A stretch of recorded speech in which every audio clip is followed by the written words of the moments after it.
আচ্ছা মায়েরা, সাপের মাথায় একটা চক্র থাকে কিনা জোরে বলুন। হ্যাঁ না? আচ্ছা, আপনারা সবাই শুনলে চমকে যাবেন, ওই চক্রটা কিন্তু ভগবান শ্রীকৃষ্ণের চরণ চিহ্ন, একবারে পাক্কা। দূর থেকে বিষধর সাপ দেখলে তাকে একটু প্রণাম করতে হয়। এই যে দেখবেন রাস্তায় রাস্তায় সাপ নাচাতে আসে না, সাপুরেরা অনেক জায়গায় আসে, আমাদের দিকে আসে, দুটিতে করে সাপ নাচাতে আসে।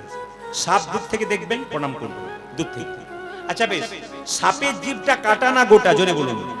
কাটা। আচ্ছা, সাপের জিভটা কাটা, কিন্তু কেন কাটা? দূর থেকে দান করবার জন্য স্বর্গত এনে বৃন্দাবনের কদম গাছের উপর রেখেছিল।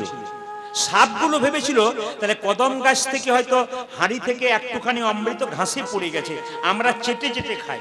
আপনারা সবাই জানেন অমৃত যেই খাই সে অমর হয়ে যায়। সাপগুলো ভাবছে অমর হয়ে যাবে, কিন্তু ঘাসের মধ্যে একটুখানি অমৃত আসে নাই, পড়ে নাই। ওই ঘাসগুলো চাটতে চাটতে চাটতে চাটতে ওই সাপ যে ঘাসে চাটছিল, ঘাসটার নাম এরকা ঘাস, যাকে কুশ ঘাস বলে, চাটতে চাটতে জিভটা দুটুকরো হয়ে গেছে। বুঝতে পেরেছেন কেন সাপেদের জিভটা দুটুকরো হয়ে গেল? আচ্ছা বাবা, কিছু মনে করবেন না, সবাই তাকাবেন যে যেখানে বসে আছেন। যেদিন এই যে কালিয়ানাগ সাপ, এর মাথায় কৃষ্ণ নাচলো, কই আমার মাথায় নাচলো না কেন? কই আপনাদের মাথায় কৃষ্ণ নাচলো না কেন? তাহলে কালিয়ানাগ পূর্বজন্মে কে ছিল? আজকে আপনাদের এই কোরাকাটি, চাই তো জায়গাটার নাম। তাই কোরাকাটিতে এসে শুনলাম যে ওই পাড়াতে একটা বাচ্চা হয়েছে, এই পাড়াতে একটা বাচ্চা হয়েছে। একটা ছেলে নাকি বড়লোকের বাড়িতে সোনার চামচ মুখে দিয়ে জন্ম নিয়েছে, আর একটা বাচ্চা নাকি মায়ের দুধ পাচ্ছে না, এত গরিব ঘরে বাচ্চা নিয়েছে, জন্ম নিয়েছে। তাহলে বলুন তো, একই দিনে দোল পূর্ণিমার দিনে দুটো বাচ্চা জন্ম নিল।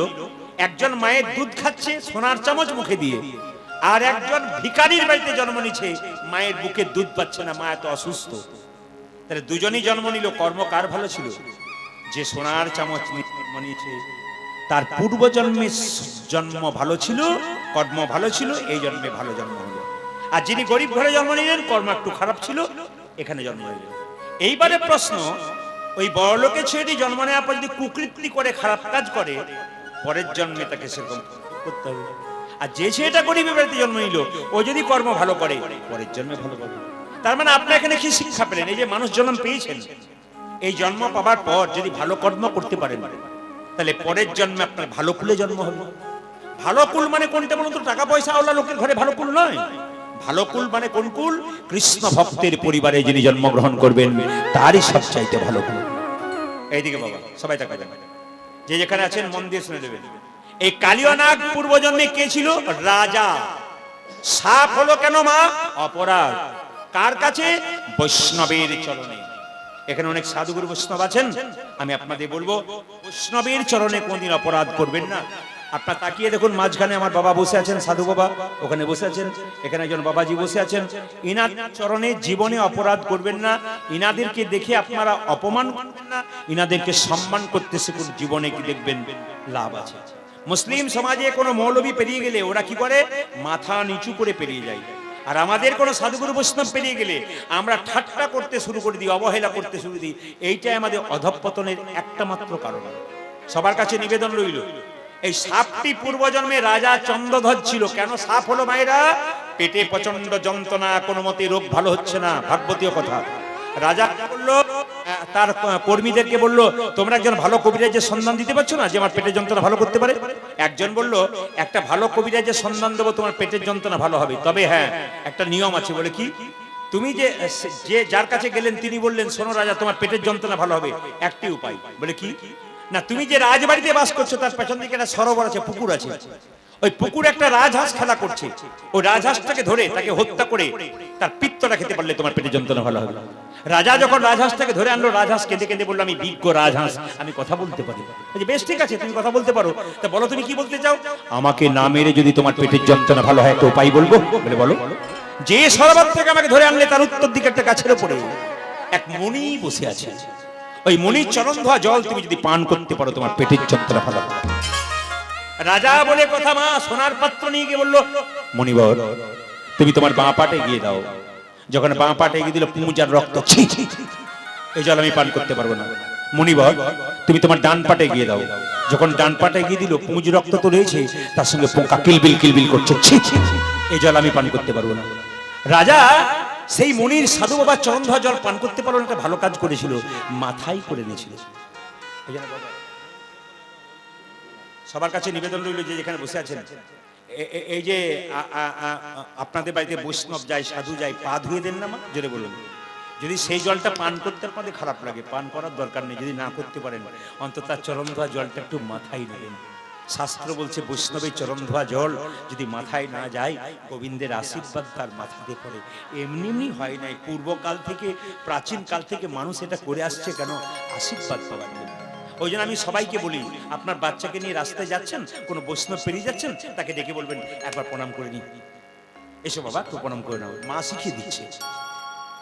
একটা বাঘিনী তার বাচ্চাকে সাঁতার শেখায়, আগে বাঘিনী জলে নেমে যায়, বাচ্চা তারপর নামে। বাঘিনী বাচ্চা জানে মা নেমেছে, আমাদের ভয় নাই। ধর্মের পথে মা বাবা যদি এগিয়ে যায়, বাবা ছেলে তার পেছনে এগোবেই। এই জন্য কীর্তন শুনতে আসা, আপনি নামলে বাচ্চা কিন্তু আপনার সঙ্গে সঙ্গে নামবে। যেমন দেখবেন শিল প্রভুপাদ নবদ্বীপ মায়াপুরে, আপনারা সবাই জানেন, মূর্তি দেখেছেন মায়াপুরে। শিল প্রভুপাদ মায়াপুর ইস্কন মন্দিরে চলে যান, প্রভুপাদকে দেখতে পাবেন, ওনার মূর্তি আছে। উনি যখন খুব ছোট্ট ছিলেন না, ওনার বাবা ব্যবসাও করতেন, চাকরি করতেন। সকালবেলায় দরজায় বসে থাকতো, কোনো বৈষ্ণব পেরিয়ে গেলে বলতো একবার আসুন। ওনার বাবা বলতো একবার আসুন। বলে কি হয়েছে কি? আরে আসুন না। বলে কি হয়েছে? আরে বাবা আসুন আমার বাড়িতে। বৈষ্ণবকে টেনে বাড়ি আনতো। ছেলেটাকে বলতো, প্রভুপাদকে বলতো, তার তো ছোটবেলায় নাম ছিল অভয়চরণ, এক কাজ কর বাবা, প্রণাম কর, প্রণাম কর, প্রণাম কর। আর বৈষ্ণব থেকে বলতো আমার ছেলের মাথায় হাত দিয়ে একটু বলুন যেন রাধারানীর কৃপা হয়। বাবার এরকম আপ্লুত চেষ্টা ছিল, আপ্রাণ চেষ্টা ছিল বলে শিল প্রভুপাদ আজ বিশ্ববিখ্যাত হয়ে। ওগো মা, একটা সন্তান শুধুমাত্র ইঞ্জিনিয়ার হলো, ডাক্তার হলো, এতে যে মানুষ হলো তা হলো না। কিন্তু অনেক ইঞ্জিনিয়ার ডাক্তার আছে, বাবা মাকে খেতে দেয় না, এমন মানুষ সবার কি দাম আছে যার মধ্যে বিবেকই জন্ম নিল না। আপনি ছেলেকে আইপিএস অফিসার করুন, ডাক্তার করুন, ইঞ্জিনিয়ার করুন, অবশ্যই করবেন, উচ্চ শিক্ষায় শিক্ষিত, তাকে বিবেক তৈরি করুন যেন সাধু বাবাদের সম্মান দিতে পারে, যেন সনাতন ধর্মকে রক্ষা করতে পারে। এরকম সন্তান পৃথিবীতে জন্ম দিয়ে যান। একটা মানুষ 100 বছর বাঁচলো কিন্তু সে ভগবানকে ডাকলো না, ওইরকম বেঁচে লাভ নাই। একটা মানুষ 10 বছর বাঁচলো কিন্তু 10টা ভক্ত তৈরি করে দিয়ে গেল, ওর বাঁচার লাভ আছে। 10 বছর বাঁচবেন, 10টা ভক্ত তৈরি করে যাবেন। 100 বছর বেঁচে 100টা অভক্ত তৈরি করে আপনার জীবনে কোনো লাভ নাই। সবাই লক্ষ্য করুন মাইরা, রাজা চন্দ্রধ্বজ যেই না মাথায় করে সেই বৈষ্ণবের চরণধোয়া জলটা এনেছে, সবাই তাকান, সঙ্গে সঙ্গে রাজা চন্দ্রধ্বজের দুটো স্ত্রী ছিল, স্বামী জল পান করতে পারলেন। দেখি দেখি দেখি দেখি দেখি দেখি দেখি দেখি দেখি দেখি দেখি দেখি দুজন স্ত্রী সেই জল যখন পান করেছে, সেই মুনি ক্রোধে ক্রোধান্বিত ছুটে বলল, রাজা তুমি আমার চরণধোয়া জল পান না করে অপমান করলে, তুমি অভিশাপ দিলাম, তোমার সর্পকুলে জন্ম হবে, তোমার নাম হবে কালিয়নাগ। রাজা চন্দ্রধ্বজ কেঁদে কেঁদে বলল, হে মুনিবর, হে মুনিজীব, অভিশাপ যদি দিলে আমায় সাপি কুলে জানানো হয়, আশীর্বাদ দাও যেন গোবিন্দের চরণ লাভ করতে পারি, লাভ করতে পারি, যেন গোবিন্দের চরণ লাভ করতে পারি, লাভ করতে পারি। বৈষ্ণবের আশীর্বাদ বৃথা যায় না গো, বৈষ্ণবের আশীর্বাদ বৃথা যায় না। বলো গো, গো রাজা, তুমি আমার চরণধোয়া জল পান করনি, তুমি আশীর্বাদ চাইলে কৃষ্ণের, আমি তোমাকে আশীর্বাদ দিলাম, যে মাথা দিয়ে তুমি আমার চরণধোয়া জল এনেছো, একদিন তুমি সাপ হবে, ওই সাপ দিলাম, তোমার মাথায় একদিন ভগবান কৃষ্ণের নিত্য হবে। বৈষ্ণবের আশীর্বাদ যেমন ফলে, বৈষ্ণবের অভিশাপ সেরকম ফলে যায়। ওই জন্য বারবার বলবো, রবিবার দিন ছুটি থাকবে, বাবারা, দাদারা, দাদু যারা হয়েছেন সবাই, দেখুন কত ছোট ছোট বাচ্চারা ব্যাগ ট্যাগ নিয়ে কোথাও যাচ্ছিল, ওরা কীর্তন শুনতে বসছে। তার মানে কি, সব জায়গায় দেখতে পাবেন কম বয়সের ছেলে মেয়েরা কীর্তন শুনতে আসছে। কেন? ওনারা বলছেন ইউটিউবে আপনাকে দেখছি। কিছুক্ষণ একটা জায়গায় গিয়েছিলাম, কলেজের ছেলে মেয়েরা বসে কীর্তন শুনছে খাতা নিয়ে। তো শেষে জিজ্ঞেস করলাম, খাতা নিয়ে কীর্তন শুনছো কেন? বলে ভালো ভালো কথাগুলোকে নোট করলাম না, এই যে 3 ঘন্টা শুনলাম না, ভালো ভালো কথাগুলো নোট করলাম, যদি জীবনে কিছু কাজে লেগে যায়। তার মানে কি, জীবনে শিক্ষার আছে, যত শিখবে, এদের পূর্বজন্মের স্বীকৃতি আছে, আগের জন্ম থেকে শোনা অভ্যাস আছে বলে বুঝতে পেরেছে। এখন এমন ছেলে আছে দেখুন, মোবাইল নিয়ে রাস্তায় বসে আছে কিন্তু কীর্তনে ধার ধারছে না। এই জন্য আপনাদের কাছে নিবেদন রইল সেরকম সন্তান তৈরি করে দিয়ে যান যেন আপনার ভালো সন্তান হয়। এই কালীয়নাগ জন্মগ্রহণ করলেন কোথায়? বৃন্দাবনের কালীদহ হ্রদে। এখন যদি বৃন্দাবনে যান তাহলে কালীদহ হ্রদে একটা জিনিস দেখতে পাবেন, কি বলুন তো? একটা কদম্ব বৃক্ষ এখনো বেঁচে আছে ৫৫০০ বছর ধরে। কেন কদম্ব বৃক্ষতা বলতে চাইছে কৃষ্ণ যে আমার কাছে লীলা করেছে তার প্রমাণ আমি। আর স্পর্শ করে কৃষ্ণ কালীদহের জলে ঝাঁপ দিয়েছিল, ওই জন্য আমি এখনো পর্যন্ত বেঁচে আছি। পদকর্তা বর্ণনা করছে কালিন্দির একদহে কালী নাগো কাহে রহে কালিন্দির এক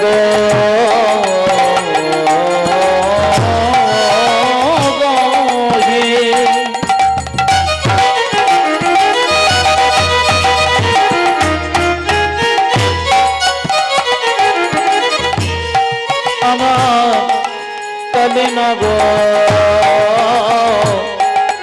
কবে রহে কালিন্দির এক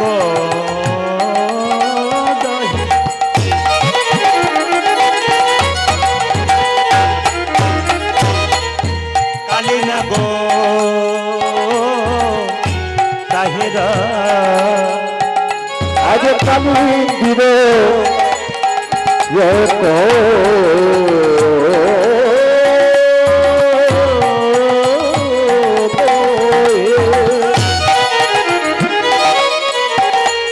আমার কালী নাগ তাহে রহে বিষ জলে দহন সমান দেখ দেখিলে বিষ জলে গগন সমান বিষারে জলে দহন সমান বিষারে জলে গগন সমান ও যে বিষারে জলে সমান সমান বিষারে জলে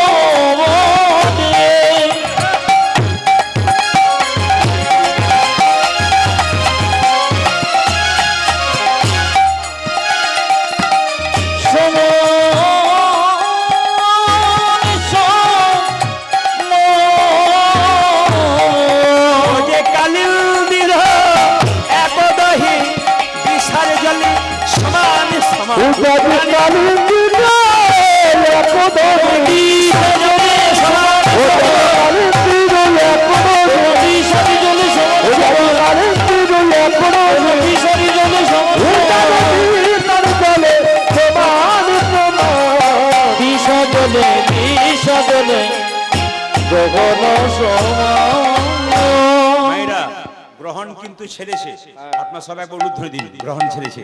নেতাই গৌর হরি বল হরি বল। হ্যাঁ, চন্দ্রগ্রহণ কিন্তু মুক্তি পেয়েছেন আপনারা, চন্দ্রগ্রহণ পরিপূর্ণ হয়ে গেল। খুব মাথায় কাপড় নিন সবাই, এই সময় চন্দ্রগ্রহণ একবারে শেষ হয়েছে। সবাই মায়েরা তাহারয়ু পরে বাই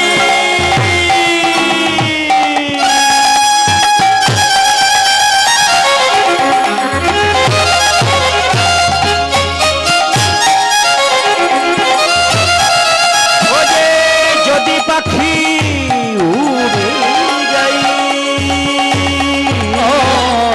শহর উপরে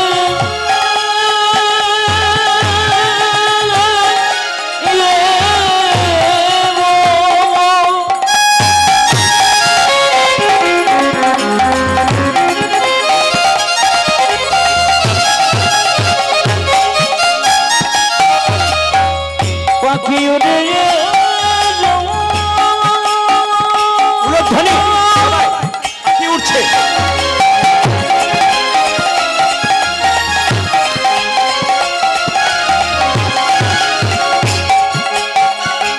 পাখি উড়ে উড়ে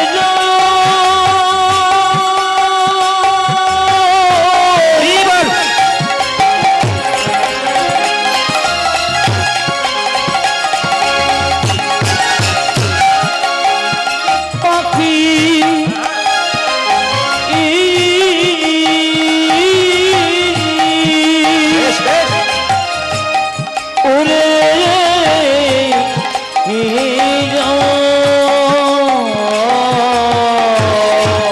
আজ তাহা বলে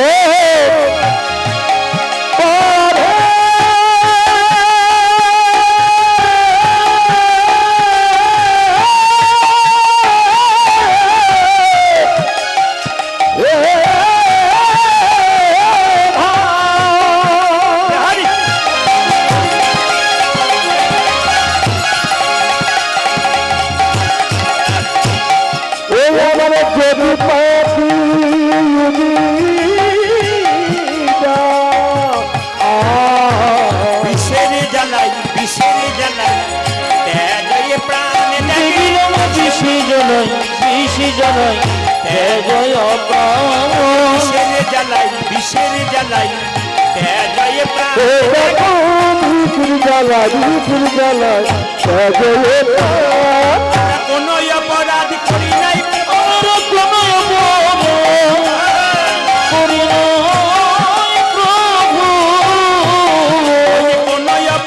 করি নাই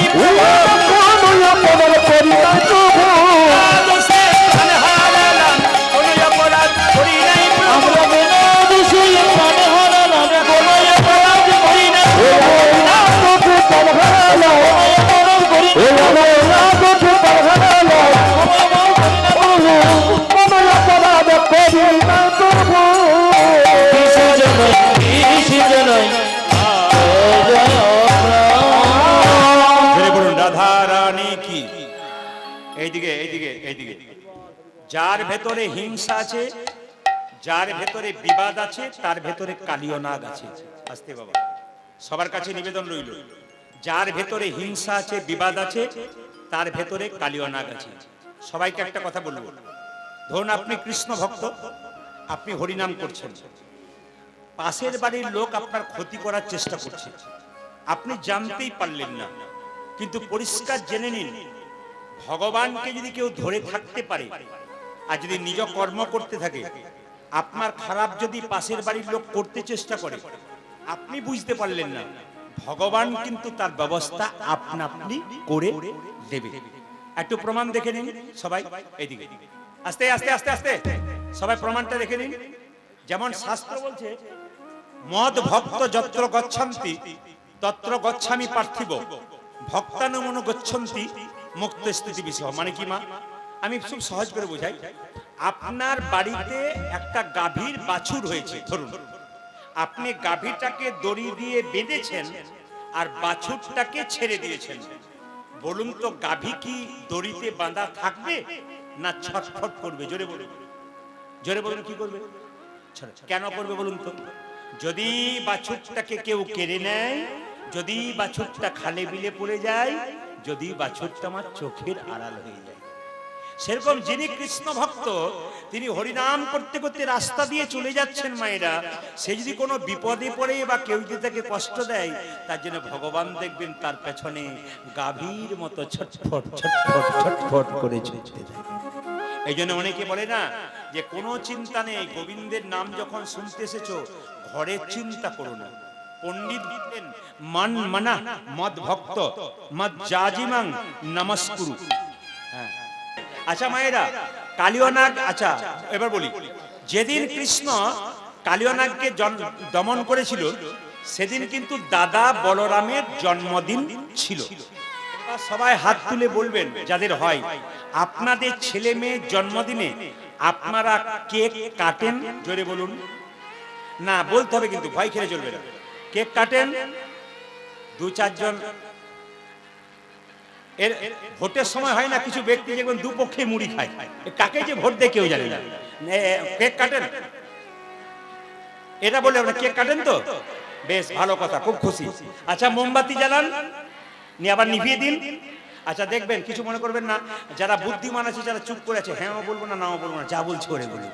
এবার বলুন, আপনার ছেলের জন্মদিনে আপনি অন্ধকার চান না আলো চান? জোরে বলুন, জোরে বলুন। এরা বললো আলো চাই। আচ্ছা, যখন আপনি মোমবাতিটা জ্বালিয়ে হ্যাপি বার্থডে টু ইউ ফুস নিভিয়ে, অন্ধকার হয় না আলো হয়? জোরে বলুন, কি হয় বলুন? কাল থেকে করবেন, আমি যুক্তিতে বলবো, যদি অযুক্তি থাকে আমাকে বলবেন। এখানে একজন, এখানে হাজার জন আছে, আমি মাইকের মাধ্যমে বলে গেলাম, ক্যামেরা হচ্ছে, একজনও জানে না যে মোমবাতি জ্বালে নিভাতে হয় কেন, আর একজনও জানে না যে কেক কাটলে কি হয়, একজনও জানে না। সব দেখে দেখে করি আমরা, একবারে একজনও জানে না, কেউ জানে না। কেন?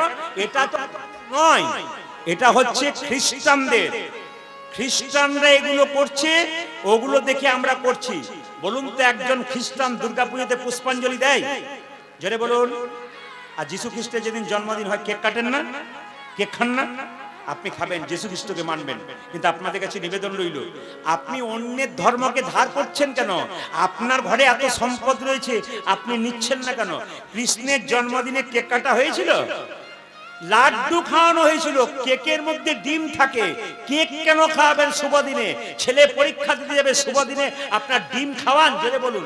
তাহলে কেকের মধ্যে ডিম থাকে, আপনি ডিম নিয়ে সেদিন মারামারি করছেন। আপনি কি সত্যি ছেলের মঙ্গল চাইছেন? এখন না না করলে হবে না, আমার কথাগুলো আপনারা বিচার করবেন, তারপর বলবেন। আচ্ছা, এবার বলি, তাহলে মোমবাতি জ্বালিয়ে নেভাচ্ছেন মানে কি করছেন? আপনি অন্ধকার টেনে আনছেন। আমাদের সনাতন ধর্মে কি শিক্ষা দিচ্ছে দেখুন, যেদিন ছেলের জন্মদিন সেদিন প্রত্যেকটি মা একটা করে ঘিয়ের প্রদীপ গোবিন্দের চরণে জ্বালাবে, আর ঘিয়ের প্রদীপটা দিয়ে বলবে, হে প্রভু, এই প্রদীপটা যেমন জল জল করে জ্বলছে, আমার ছেলের জীবন প্রদীপ যেন দীর্ঘদিন ধরে জল জল। এত সুন্দর কথা লেখা আছে, এখানে হাত তুলে ফেললেন। আর মোমবাতি নেবানোর সময় কজন হাত তুলেছে? তাহলে আমার ঘরে এত সুন্দর ধর্ম রয়েছে, আমার এত সুন্দর শিক্ষা রয়েছে, এগুলো না নিয়ে আপনারা উল্টো জায়গায় যাচ্ছেন। দুই, তাকাবেন। দুই, আচ্ছা মায়েরা, আপনার ছেলের যেদিন জন্মদিন হলো সেদিন বাড়িতে পার্টি দেয় অনেকে, ছোট হোক বড় হোক। আর কি করা হয়? কয়েকটা পশু কিংবা পাখি কাটা হয়। আচ্ছা বলুন তো, আপনার ছেলের জন্মদিনে যদি 5টা পাখি কাটা হয়, ওটা সেই পাখি 5টা কার জন্য কাটা হলো? আপনার ছেলের জন্য না অন্য কারোর জন্য? জোরে বলুন। আপনার ছেলে তার কারণ। তাহলে 5 জনের প্রাণ নিয়ে আপনার ছেলের হ্যাপি বার্থডে কোনোদিন হয়? জোরে বলুন। 5 জনের প্রাণ চলে গেল আপনার ছেলের জন্য, আর আপনি হ্যাপি বার্থডে করছেন? আপনার আঙুলটা যদি আমি চাই কেটে দাও তো আমি ঝোল করে খাবো, আপনি দেবেন? তাহলে একটা জীবন যখন যাবে, যাবার সময় ছটফট ছটফট ছটফট করতে করতে প্রাণ বেরিয়েছে, কত অভিশাপ দিয়ে গেছে আপনার ছেলেকে, যে আমার জন্য প্রাণ যাচ্ছে, কার জন্য প্রাণ যাচ্ছে? হে প্রভু, যার জন্য প্রাণ যাচ্ছে তুমি একমাত্র বিচার করো। ও মৃত্যুর সময় বলে গেছে, কিন্তু আপনি বুঝতে পারেন নাই, আপনার ছেলে অভিশাপ আপনি কুড়িয়ে নিয়েছেন। ওই জন্য বারবার বলবো, মা, কেক কাটেন আর মোমবাতি জ্বালান, আগে কিন্তু প্রদীপটা জ্বালাবেন। আর কি করবেন?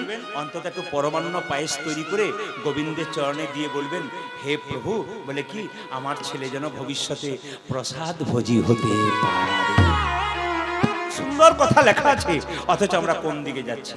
সবাই লক্ষ্য করুন, ভগবান শ্রীকৃষ্ণ যখন দেখলেন যে কালিয়নাগ, মায়েরা দেখুন, ভগবানকে কেউ শত্রু রূপে পায়, কেউ মিত্র রূপে পায়, কেউ বন্ধু রূপে পায় না। সবাই কালিয়নাগ দেখলো যে আমার ভক্তদেরকে, কৃষ্ণ যখন কুরুক্ষেত্রের যুদ্ধে জিতলো, সবাইকে সবকিছু করলো, কালিয়নাগ কেঁদে কেঁদে বললো আমাকে উদ্ধার করো। কালিয়নাগের কথা কিন্তু কৃষ্ণ শোনে নাই।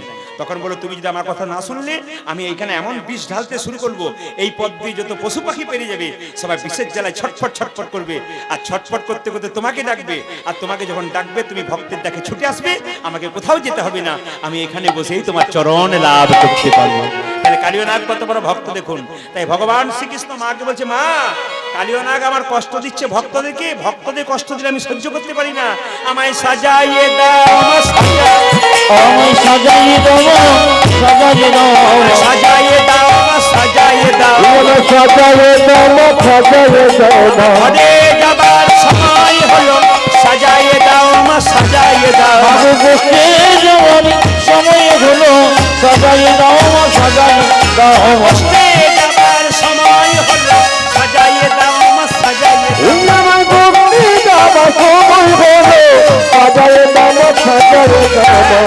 কালকে যেখানে গান গাইছিলাম সেখানে একটা, আমার কীর্তনটা সবচেয়ে আশ্চর্যের ব্যাপার, আর কালকে আসলে যেখানে গান গাইছিলাম, আমার এই কীর্তনে যে ব্যয়ভার সেটা কে দিয়েছে শুনলে চমকে যাবে। ছেলেটি রোজা রাখার পর আমার কাছে এসেছিল, শেখ আমান, মুসলিমের ছেলে। উনি কমিটিকে বলেছেন যে প্রদীপ পালের গান আমাদের বাড়িতে সবাই শোনে, আমরা মুসলিম হতে পারি, ওনার গান আমাদের বাড়িতে প্রত্যেক দিন চলে। এই জন্য আমরা চাই ওনার, যদি আপনারা অনুমতি করেন, কিন্তু গোটা টাকাটা ব্যবহার করব। সেটা নিজে আমাকে কীর্তনের আগে টাকা পেমেন্ট করে করে বললেন আমি রোজা রেখেছি, রোজা সারতে যাব, আমি আমার শেখ আপনার কীর্তন খুব ভালোবাসি, আমি টাকাটা দিলাম, আল্লাহর কাছে প্রার্থনা করবেন যেন আমি ভালো থাকতে পারি, ঈশ্বরের কাছে প্রার্থনা করবেন ভালো। উনি একটা সুন্দর কথা বললেন যে মসজিদের ইট মন্দিরের ইট এদের মধ্যে কোনো বিবাদ নাই, মসজিদের সিমেন্ট মন্দিরের সিমেন্ট এদের মধ্যে কোনো বিবাদ নাই, বিবাদ আমাদের মধ্যে চলছে। এই বিবাদ আপনারা করবেন না। ধর্ম কোনোদিন বিবাদ করে না, ধর্ম বিবাদ মেটায়। ধর্ম ঝগড়া করায় না, ধর্ম ঝগড়া মেটায়। এই জন্য কি সুন্দর একটা নিদর্শন দিয়ে দিলেন। কয়েকদিন আগে ফেসবুকে দেখতে পাচ্ছিলাম একটি ছেলে, সন্ধ্যা বলে একজন মেয়ে, মানে বয়স্ক মা, তিনি অসুস্থ, হসপিটালে ভর্তি আছে, একজন মুসলিম ছেলে রোজা শেষ করে গিয়ে ওকে রক্ত দিচ্ছে, গ্রুপটা মিলে গেছে, ওই মহিলাটাকে রক্ত দিচ্ছে। এও প্রমাণ দিয়ে দিচ্ছে যে হ্যাঁ আমরা ধর্মটাকে ঠিক। এখনো পর্যন্ত মানুষ আছে বলে পৃথিবীতে অন্ধকার হচ্ছে, আলো হচ্ছে, সূর্য উঠছে, হ্যাঁ চন্দ্র উঠছে, এখনো পর্যন্ত উঠছে, এখনো উঠবে, এখনো মানুষ মানুষের মতোই থাকবে। আপনার সেরকম কর্ম করুন যেন পৃথিবীতে একটা দাগ রেখে যেতে পারেন, একটা ভালো কাজ করতে পারেন। ভগবান শ্রীকৃষ্ণ বলছে মা আমায় সাজাইয়ে দাও, মা সাজাইয়ে আমায় সাজাইয়ে দাও, সাজাইয়ে দাও, উঠে যাবার সময় হলো, সাজাইয়ে দাও, মা সাজাইয়ে দাও। কালী করতে যাবার সময় হলো, সাজাইয়ে দাও, সাজাইয়ে দাও। আর যে ধৈর্য ধরে না মা সাজাইয়ে দাও, মা সাজাইয়ে দাও। আমার যে ধৈর্য ধরে না, সাজাইয়ে দাও, সাজাইয়ে দাও। আর যে ধৈর্য ধরে না মা সাজাইয়ে দাও, মা সাজাইয়ে দাও। আমি যে ধৈর্য ধরে না, কষ্টে